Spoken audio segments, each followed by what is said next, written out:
कधी काही एकत्र लढणारे आणि आज मात्र वेगवेगळ्या वाटांवरती चालणारे दोन ठाकरे बंधू राज ठाकरे आणि उद्धव ठाकरे जर एकत्र आले तर काय होईल? मुंबई मनपामध्ये सत्ता उलथून पडेल का? या चर्चेवरती आता राज्याचे चाणक्य म्हणजेच शरद पवार यांनी आपलं उत्तर दिलंय आणि पवारांचं हेच उत्तर अनेकांच्या गायामध्ये अडकलेलं दिसतंय. येणाऱ्या मुंबई महानगरपालिका निवडणुकींचं रणशिंग वाजायला सुरुवात झाली आणि अशामध्येच एक बातमी खूपच चर्चेमध्ये आहे की राज ठाकरे आणि उद्धव ठाकरे पुन्हा एकदा एकत्र येत आहे. म्हणजेच मनसे अधिक शिवसेना बरोबर मुंबईमध्ये बीजेपीचा धुव्वा. खरंच असं होणार का? कारण संजय राऊत वारंवार सांगताय की राज ठाकरे आणि उद्धव ठाकरे एकत्र येणार आहेत. उद्धव ठाकरेंनी सुद्धा जनतेच्या मनामध्ये जे आहे तेच करू असं म्हणत सूचक इशारा देखील दिला आहे. शरद पवारांना विचारण्यात आलं की राज ठाकरे आणि उद्धव ठाकरे जर एकत्र आले तर मुंबईच्या निवडणुकीमध्ये काय परिस्थिती असेल? या प्रश्नावरती शरद पवारांनी सडेतोड उत्तर दिलं की राज ठाकरेंच्या सभेंना गर्दी जमते परंतु त्याचं मतामध्ये परिवर्तन होताना दिसत नाही. या उलट उद्धव ठाकरेंच्या सभा या मतामध्ये परावर्तित होतात असं चित्र वारंवार दिसतंय. म्हणजेच पवार सूचित करताय की राज ठाकरे शो करतात मात्र उद्धव ठाकरे वोट घेऊन जातात.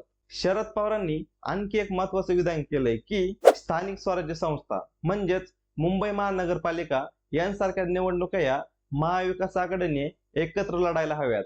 पवार म्हणतात की जर महायुतीमध्ये जागा वाटपावरून प्रॉब्लेम झाला तर त्याचा फायदा हा थेट आम्हालाच होईल. म्हणजेच काय तर फडणवीस आणि शिंदे यांच्या महायुतीमध्ये जर गोंधळ झाला आणि त्याच दरम्यान राज ठाकरे आणि उद्धव ठाकरे जर एकत्र आले तर महाविकास आघाडीची बॅटिंग ही जोरदार असणार हे नक्की. याच दरम्यान काँग्रेसचे नेते राहुल गांधी यांनी महाराष्ट्राच्या निवडणुकीमध्ये मोठ्या प्रमाणात गैरवर्तन झाल्याचा एक लेख लिहिलाय.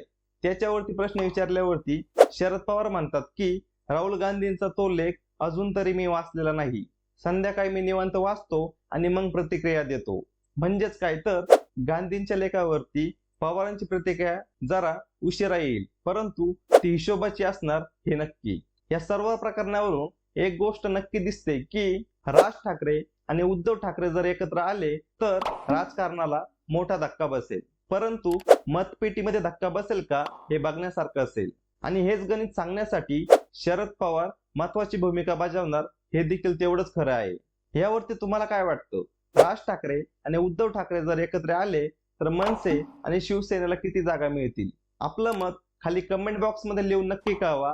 हा व्हिडिओ जर तुम्हाला आवडला असेल तर व्हिडिओला लाईक करा, शेअर करा व अशीच माहितीपूर्ण व्हिडिओ या पुढेही पाहण्यासाठी आपला YouTube चॅनल महाराष्ट्र लाईव्हला नक्की सबस्क्राईब करा. पुन्हा भेटूया नवीन व्हिडिओसह. तोपर्यंत स्वतःची काळजी घेत राहा. जय महाराष्ट्र.